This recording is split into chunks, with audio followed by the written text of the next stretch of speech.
अस्सलाम वालेकुम, मेरा नाम सैयद मोहम्मद चैनल पर बहुत बहुत खुश आमदीद। स्वागत है। जो नए चैनल को ज़रूर सब्सक्राइब करें, वीडियो को लाइक एंड शेयर ज़रूर करें। दो पहिया वाहन चालक, सरकार का बड़ा आदेश, चालान का सारा टेंशन ख़त्म, नया कानून 2026। ये वाली जो वीडियो है पूरे भारत के जितने भी लोग हैं, जो लोग दो पहिया गाड़ी चलाते हैं, बाइक चलाते हैं, उन सभी के लिए काफ़ी ज़्यादा इम्पोर्टेंट है, क्योंकि केंद्र सरकार ने नया कानून बनाया है, नया नियम लागू किया है। अगर आपने नियम को नहीं माना, अगर आपने कानून का पालन नहीं किया, तो आपके साथ अब कार्रवाई की जाएगी, आपकी गाड़ी को जब्त कर लिया जाएगा। तो चलिए मैं आपको एक एक करके इस वीडियो में पूरी की पूरी जानकारी देता हूं।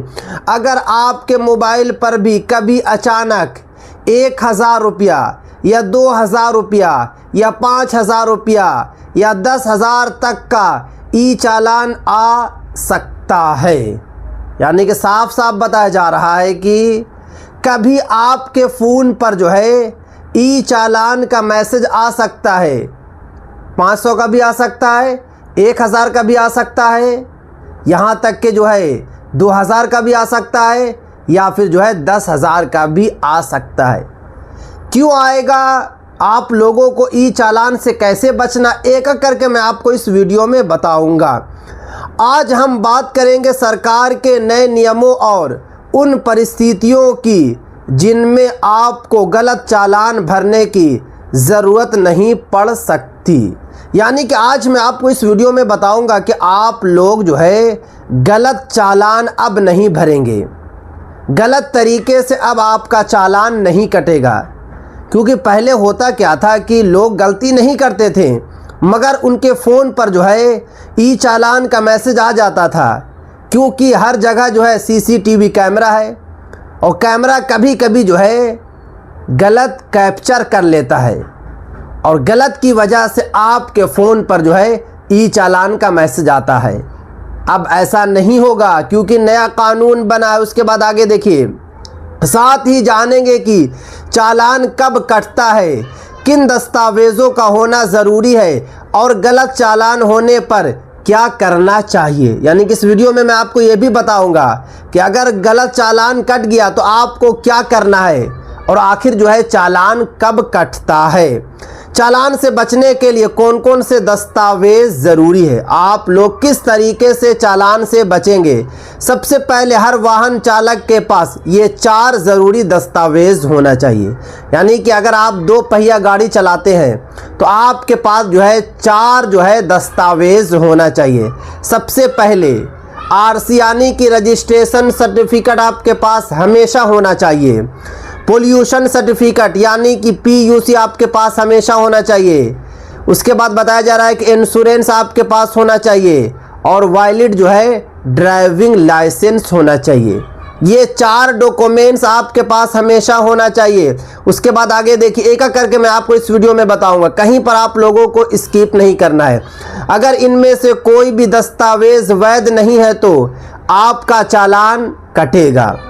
यानी कि ये 4 डॉक्यूमेंट्स आपके पास है, मगर किसी डॉक्यूमेंट्स का वैलिडिटी निकल गई है, एक्सपायर हो गया है, तो आपका चालान कट जाएगा। इसीलिए आप लोगों को जो है डॉक्यूमेंट्स को चेक करते रहना है। ड्राइविंग लाइसेंस का एक्सपायरी आप लोगों को देखते रहना है। उसके बाद आगे देखिए, बाइक चलाते समय किन बातों का ध्यान रखें यदि आप दो पहिया वाहन चला रहे हैं।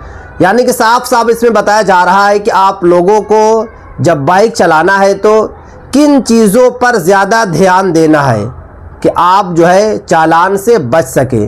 क्योंकि चालान लोगों का कट रहा है, लोग 1000, 2000, 5000, 10,000 का जो है चालान उनको भरना पड़ रहा है, क्योंकि आप लोग गलती कर रहे हैं। आप लोगों को नियम के बारे में पता नहीं है, कानून के बारे में पता नहीं है। सबसे पहले बताया जा रहा ISI मार्क वाला हेलमेट पहनना ज़रूरी है। यानी कि अब आप लोगों को जो है ISI वाला हेलमेट पहनना होगा। उसके बाद देखिए, पीछे बैठने वाले व्यक्ति को भी हेलमेट पहनना होगा। अब यानी कि अगर आपके पीछे कोई और व्यक्ति बैठा है तो उनके पास भी जो है हेलमेट होना चाहिए, उनके सर पे हेलमेट होना चाहिए। उसके बाद आगे देखिए, बाइक पर 2 से अधिक सवारी नहीं बैठनी चाहिए। अगर 2 से ज़्यादा बैठेंगे तो फिर जो है आपके साथ कार्रवाई की जाएगी, आपको चालान भरना पड़ेगा। उसके बाद आगे देखिए, वाहन के सभी दस्तावेज अपडेट होना चाहिए, यानी कि जो भी आपके पास दस्तावेज है, दस्तावेज अपडेट होना चाहिए। उसके बाद बताया जाए रॉन्ग साइड ड्राइविंग, अगर आप जो है रॉन्ग साइड ड्राइविंग करेंगे तो आपको चालान भरना पड़ेगा। नो पार्किंग में वाहन खड़ा करना, अगर कहीं पर नो पार्किंग लिखा हुआ है और आप फिर भी जाकर वहां पे वाहन लगाते हैं, बाइक लगाते हैं, तो आपको चालान भरना पड़ेगा।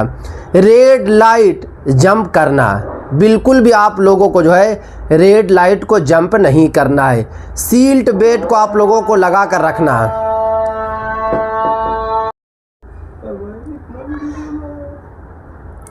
किन कारणों से चालान कट सकता है आपको पता भी नहीं चलेगा और आपके फ़ोन पर ई चालान का मैसेज आ जाएगा, क्योंकि केंद्र सरकार जो है सड़क के नीचे सीसीटीवी कैमरा लगा रही है। पहले आपको सीसीटीवी कैमरा खंबे पे दिखता था, पोल पे आप लोगों को दिखता था, मगर अब आपको सड़क के नीचे दिखेगा, यानी कि आपको पता भी नहीं चलेगा कि यहाँ पे कैमरा भी हो सकता है और वहाँ पे कैमरा लगाया जा रहा है, और फ़ौरन आपके फ़ोन पर जो है ई चालान का मैसेज आ जाएगा।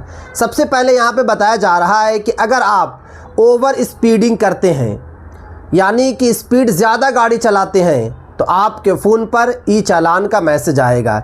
इस तरीके से बताया जाए रॉन्ग साइड अगर ड्राइविंग करते हैं तो वहाँ पर भी आप लोगों के फ़ोन पर जो है ई चालान का मैसेज आ जाएगा। उसके बाद बताया जाए नो पार्किंग में वाहन खड़ा करना, कहीं पर अगर नो पार्किंग लिखी हुई है तो वहाँ पर बिल्कुल भी बाइक को खड़ा नहीं करना है। रेड लाइट जंप करना, बहुत सारे लोग जो है रेड लाइट को जो है जंप कर देते हैं, खास करके रात के टाइम पर। उनको लगता है कि यहाँ पर तो ट्रैफिक पुलिस नहीं है, मगर आपको पता है कि नंबर प्लेट पे जो है एक चिप लगी रहती है, वो चिप जो है ऑटोमेटिक स्कैन हो जाती है, उसके बाद आपके फ़ोन पर जो है ई चालान का मैसेज आ जाता है। तो अगर आप जो है कि ड्राइविंग रात में कर रहे हैं या दिन में कर रहे हैं, बिल्कुल भी आप लोगों को रेड लाइट को जंप नहीं करना है।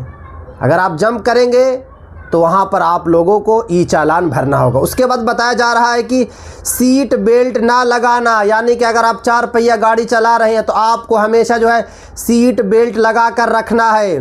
हेलमेट ना पहनना, बहुत सारे लोग जो हेलमेट नहीं लगाते हैं, तो अगर आप हेलमेट नहीं लगाएंगे वहाँ पर भी आप लोगों को जो है ई चालान भरना होगा। उसके बाद आगे देखिए, प्रदूषण प्रमाण पत्र या बीमा समाप्त होना। बहुत सारे लोग के पास बाइक रहती है, सभी के पास बाइक है, मगर वो जो है प्रदूषण सर्टिफिकेट जो है हर साल नहीं बनवाते हैं। जैसे कि डेट एक्सपायर हो गया, छोड़ देते हैं 1 महीना 2 महीना 3 महीने के लिए। तो अगर आप जो एक दिन भी आप छोड़ देते हैं तो वहाँ पर भी ई चालान आपको भरना पड़ेगा, क्योंकि आपको पता है कि जब आप प्रदूषण सर्टिफिकेट बनाते हैं तो नंबर प्लेट के हिसाब से ही बनता है, तो इसीलिए फ़ौरन आपके पास मैसेज आ जाएगा। उसके बाद आगे देखिए, हाई सिक्योरिटी नंबर प्लेट, यानी कि HSRP ना होना। अगर आपके नंबर प्लेट पर HSRP नहीं लिखा है या हाई सिक्योरिटी वाला नंबर नहीं है तो वहाँ पर भी ई चालान आ सकता है, ये केंद्र सरकार का कहना। उसके बाद आगे देखिए, आजकल अधिकांश शहरों में AI और CCTV कैमरों के माध्यम से चालान जो है काटा जा रहा है, यानी कि AI भी जनरेट कर दिया गया है, इसीलिए आप लोग अब बिल्कुल भी नहीं बच पाएंगे। तो गाड़ी सोच समझ कर चलाना है, संभल कर गाड़ी चलाना है। उसके बाद आगे देखिए, क्या गलत चालान भी कट सकता है? बहुत सारे लोगों का माइंड में ये सवाल आता है कि क्या गलत जो है चालान कट सकता है? तो यहाँ पे साफ साफ बताया जा रहा है कि हाँ, बिल्कुल जो है गलत चालान कट सकता है। अब आप लोगों को गलत चालान से कैसे बचना है, देखिए यहाँ पे बताया जा रहा है, कभी कभी तकनीकी त्रुटि या कैमरे की गलती के कारण गलत ई चालान भी जो है जारी हो जाता है। उदाहरण के लिए, यदि आपकी गाड़ी घर पर खड़ी है और किसी दूसरे स्थान का चालान आपके नाम आ गया है, या आपकी गाड़ी उस दिन किसी अन्य शहर में थी लेकिन चालान कहीं और का दिख रहा है, ऐसी स्थिति में घबराने की ज़रूरत नहीं है। यानी कि बहुत सारे लोग जो है परेशान हो जाते हैं कि मैं तो आज सड़क पर निकला ही नहीं था, मेरी गाड़ी तो है घर पर खड़ी थी, फिर चालान कैसे कट गया। तो कभी कभी जो है कैमरा से गलती हो जाती है, तो आप लोगों को घबराने की ज़रूरत नहीं है। अगर गलत चालान कट गया तो देखिए आप लोगों को क्या करना है, यहाँ पे साफ साफ बताया जा रहा है। यदि आपको लगता है कि चालान गलत तरीके से जारी हुआ है तो आप लोगों को जो है ई चालान की पूरी जानकारी देखें। सबसे पहले आप लोगों को जानकारी देखना, उसके बाद बताया जाए चालान में दिए गए फ़ोटो और लोकेशन की आप लोग जो है जांच करें। उसके बाद परिवहन पोर्टल या संबंधित ट्रैफिक विभाग की वेबसाइट पर जो है शिकायत दर्ज कर दें। यानी कि आपके पास दो ऑप्शन है शिकायत करने के लिए। परिवहन का जो ऑफिशियल वेबसाइट है वहाँ पर जाकर जो है शिकायत दर्ज कर सकते हैं, या फिर संबंधित ट्रैफिक जो विभाग है वहाँ भी जाकर जो है आप लोग कंप्लेन दर्ज कर सकते हैं। उपलब्ध प्रमाण जैसे फ़ोटो, रसीद, जीपीएस रिकॉर्ड आदि जमा कर दें। यानी कि आपको कुछ नहीं करना है, जैसे कि अगर आप 12 बजे घर पे थे तो उस वक्त का जो जीपीएस होगा आपके फ़ोन में वो आपको दिखा देना है। या अगर आप उस वक्त हॉस्पिटल में हैं या फिर आप जो है कि कहीं और जगह पर हैं तो उसका कोई कागज़ वगैरह होगा, जैसे वो अस्पताल में है तो अस्पताल का कोई भी आपके पास कागज़ होगा तो वो कागज़ भी जमा कर सकते हैं कि फ़लाने टाइम पर मैं वहाँ था बट मेरा जो है चालान कट गया। क्योंकि लोगों का कट रहा, लोग को भर रहे हैं, ऐसे काम नहीं आप लोगों को करना है, बिल्कुल भी आप लोगों को चालान नहीं भरना है। हाँ, अगर आपने गलती किया तभी आप लोगों को भरना है।